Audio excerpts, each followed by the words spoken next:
babak mulkan jabriyatan, di mana sistem Dajjal menggurita secara global, telah melahirkan peradaban manusia yang mempertontonkan kesombongan, kemungkaran, kemaksiatan, kezaliman, kesyirikan, kemunafikan, dan kekufuran yang luar biasa terhadap Allah penguasa jagat raya, yang disebut dengan era mulkan jabriyatan, era para penguasa yang memaksakan kehendak mereka.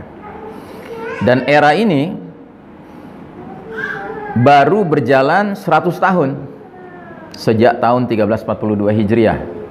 Di sini tulisannya hampir 100 tahun karena gambar ini atau tulisan ini dibuat beberapa waktu yang lalu ya. Kalau sekarang persis 100 tahun. Karena kita sekarang sudah berada di tahun 1442 Hijriah ya. Jadi persis 100 tahun. Kalau pakai hitungan Masehi, peristiwa runtuhnya babak ketiga, yaitu runtuhnya khilafah terakhir Kesultanan Utsmani Turki pada tahun 1924 Hijriah Masehi ya. Dan kita kemarin memasuki tahun 2021. Nanti tanggal 3 Maret 2021 berarti persis 97 tahun kita berada di babak keempat pakai hitungan kalender Masehi. Nanti 2024 baru persis 100 tahun kalau pakai hitungan kalender Masehi. Nah, kita waktu masih di babak pertama, babak kedua, babak ketiga, kita merupakan umat yang berjaya. Dan itu berjayanya lama sekali, 1342 tahun sejak peristiwa hijrah. Kita berjaya, kita memimpin umat manusia. Namun qadarullah, Allah mentakdirkan sunnatut tadawul, sunnah pergiliran terjadi. Allah cabut hak kepemimpinan dunia dari tangan umat Islam dan Allah serahkan kepada kaum kafir barat ya, al-Yahud wan Nasara. Dan sudah barang tentu semenjak mereka yang memimpin dunia ini, tidak mungkin mereka melanjutkan sistem iman tauhid, tidak mungkin ya. Karena mereka beriman kagak, bertauhid kagak. Lalu yang mereka perkenalkan sistem apa? Ya sistem kafir syirik, mau tidak mau. Ya, mana mungkin orang kafir mimpin tapi pakai sistem iman, kan nggak mungkin. Ya. Istilahnya jaka sembung itu, nggak nyambung itu. Ya, terlalu jauh mimpi kita bahwasanya dunia dipimpin orang kafir tapi akan merelakan sistem iman tauhid tetap tegak, kan? Nggak mungkin, mustahil itu. Ya. Sebagaimana mustahilnya ketika orang beriman yang memimpin dengan kepemimpinan yang benar, dia menegakkan sistem iman tauhid, dia akan membiarkan ada sistem kafir yang tetap tegak, tidak mungkin. Ya, paham ya? Makanya logika dasarnya sederhana. Kalau ada orang mengaku beriman, memimpin sebuah keadaan di mana sistem kafir tetap tegak, ya, ini kepemimpinan yang perlu dipertanyakan. Ya tak? Sederhana saja. Ya. Nah, jadi saudaraku rahimakumullah, mereka al-Yahud wan Nasara dalam memimpin kita di babak keempat ini ternyata semakin hari semakin berusaha mengkonsolidasi kekuatan mereka sehingga sistem yang mereka kembangkan ini lebih layak disebut sebagai sistem Dajjal ya. Sistem yang dibangun untuk menggelar karpet merah penyambutan Al-Masih Ad-Dajjal, sang juru selamat palsu si Dajjal itu ya. Nah, otomatis nilai-nilai yang berkembang di dunia sekarang ini adalah nilai-nilai yang gelap. Nilai-nilai kesyirikan, kesombongan, kekufuran, kemunafikan, kefasikan, kezoliman, kemaksiatan, kemungkaran, dan seterusnya ya.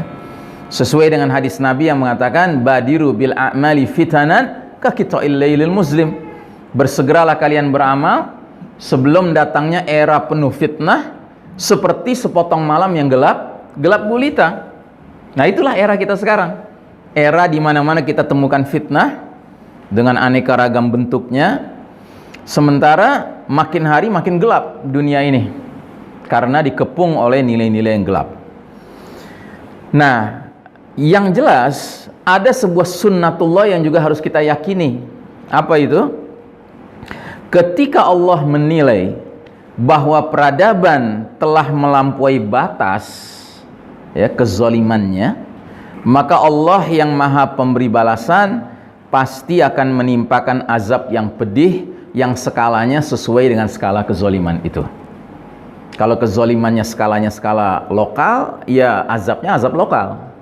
Kalau skalanya skala regional, ya azabnya azab regional. Kalau skalanya global, azabnya apa? azab yang global juga, begitu. Dan perlu kita ketahui bahwa sistem kafir syirik yang sekarang berkembang ini semakin hari semakin menunjukkan keasliannya, ya. Seperti contoh, kita sekarang ini mungkin tidak menyadari bahwa pengkondisian kita untuk benar-benar menyaksikan tegaknya New World Order, tatanan dunia baru, ya kan? Itu sudah semakin jelas, sudah makin kelihatan.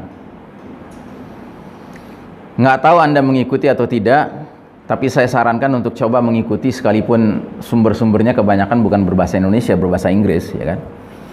Itu sudah mulai banyak pakar di barat yang memberikan sinyal peringatan bahwa para pemimpin-pemimpin kelas dunia ini merancang sebuah skenario namanya The Great Reset. Pernah dengar istilah itu?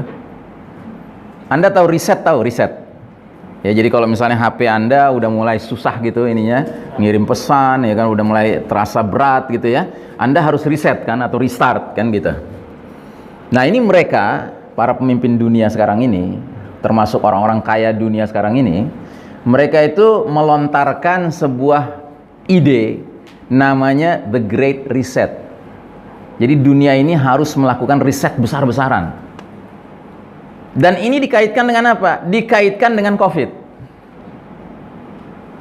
Jadi seperti kita ketahui, efek dari menyebarnya COVID ini, apalagi semenjak WHO mengumumkan ini sebuah pandemik, ya, maka berbagai pemerintahan berbagai negara memberlakukan lockdown, ya, dan lockdown itu otomatis mempengaruhi ekonomi, ya kan?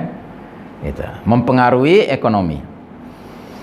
Nah, makanya gagasan Great Reset ini yang pertama kali melontarkan siapa? Yang pertama kali melontarkan adalah ketua sebuah badan dunia yang namanya World Economic Forum. Jadi Forum Ekonomi Dunia. Jadi ceritanya mereka orang-orang pinter nih dan orang-orang berpengaruh, ya. Banyak pimpinan-pimpinan negara, banyak taipan-taipan kelas dunia ngumpul di situ. Terus mereka membicarakan ini bahaya nih. Dengan COVID ini lockdown, maka banyak ketimpangan ekonomi terjadi, ya kan? Resesi ekonomi terjadi, ya kan? Maka kita kelihatannya harus menggagas sebuah ide solutif. Nah, mereka akhirnya menggagas yang namanya The Great Reset. Nah, Great Reset ini kemana arahnya? Arahnya adalah pembentukan One Global Government, sebuah pemerintahan global tunggal, ya. Tapi nggak berhenti di situ. Ada kata sifatnya di situ. Sifatnya apa? Totalitarian. Tahu totalitarian artinya apa? Hah? Jadi One Global Totalitarian Government. Jadi sebuah pemerintahan totaliter yang global, yang tunggal. Paham totaliter artinya apa? Ada yang paham? Apa artinya totaliter? Totaliter itu sama dengan otoritarian. Otoriter tahu otoriter? Hah? Jadi sebuah pemerintahan tunggal dunia yang punya watak memaksakan kehendak. Hah? Sewenang-wenang ya. Jadi otoriter gitu loh. Dan slogan yang diangkat diantaranya berbunyi begini: You will own nothing, but you will be happy. Anda tidak akan memiliki apa-apa, tetapi Anda akan hidup bahagia. Dan slogan seperti ini adalah slogan yang sangat cocok dengan faham ideologi komunis. Ya, kalau di negara komunis itu orang nggak punya private property, nggak punya kepemilikan pribadi, semua milik negara. Tetapi hidupnya senang. Karena apa? Karena semua keperluannya dipenuhi oleh negara. Apa? BPJS. Ya, itu cabang kecilnya aja, rantingnya aja gitu ya. Nah, jadi saudaraku rahimakumullah, dunia mau diarahkan ke sana. Jadi, yang segala Anda sekarang mulai mengalami nih, dibikinlah aturan begini, aturan begitu, ya kan, yang digunakan kalimat yang keren yang namanya protokol, ya kan. Itu latihan, Anda dilatih untuk tunduk pada satu pemerintahan tunggal dunia itu. Makanya sekarang seragam Pak di mana-mana. Solusinya 3M. Nah, gitu ya. Itu Anda jangan pikir cuma berlaku di Indonesia, tidak. 3M ini berlaku di mana-mana sekarang, Pak. Ya kan? Orang kena Covid karena 3M. Gitu, nggak dipatuhi. Ya. Orang nggak kena Covid karena 3M dipatuhi. Gitu, ya. Nah, jadi saudaraku rahimakumullah, kita harus paham bahwa kalau ini berjalan terus begini, berarti mereka bisa memaksakan kehendak-kehendak mereka untuk melakukan hal-hal yang dalihnya kebaikan masyarakat luas. Tetapi ujung akhirnya adalah kepentingan dari yang punya kuasa. Gitu. Makanya saya katakan, ketika Allah menilai bahwa peradaban ini sudah togho, sudah melampaui batas, maka Allah Al-Muntaqim yang maha pemberi balasan pasti akan menimpakan azab pedih yang skalanya sesuai dengan skala kezolimannya. Kalau skala kezolimannya kelas dunia, sudah barang tentu azabnya juga kelas dunia gitu. Nah, pelan tapi pasti kita semua menuju ke titik tersebut, saudaraku rahimakumullah, ya.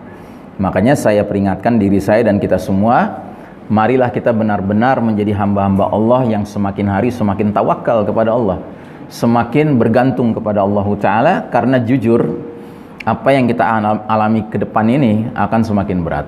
Ya, saya ambil contoh saja tadi di perjalanan, yang jemput bertanya kan, Ustadz gimana caranya kita mensikapi vaksin? Gitu.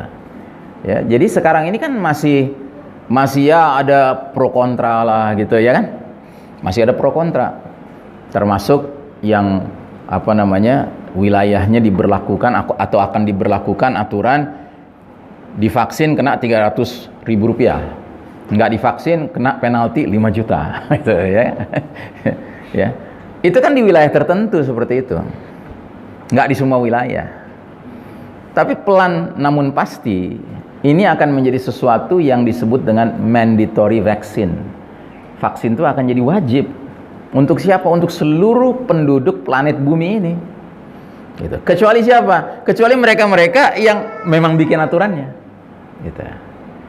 Atau mereka tampil juga kelihatan disuntik, tapi suntikannya suntikan yang punya kemampuan neko-neko. Gitu. Tahu kan, udah tersebar kan videonya tentang suntikan yang nyuntik tapi nggak nyuntik gitu loh, ya kan?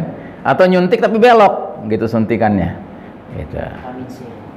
Atau vitamin C isinya, ya, kalau dalam dunia sains biasa disebut placebo. Jadi nggak ada isinya cuman cairan biasa saja atau NaCl kali, garam kali gitu, ya kan?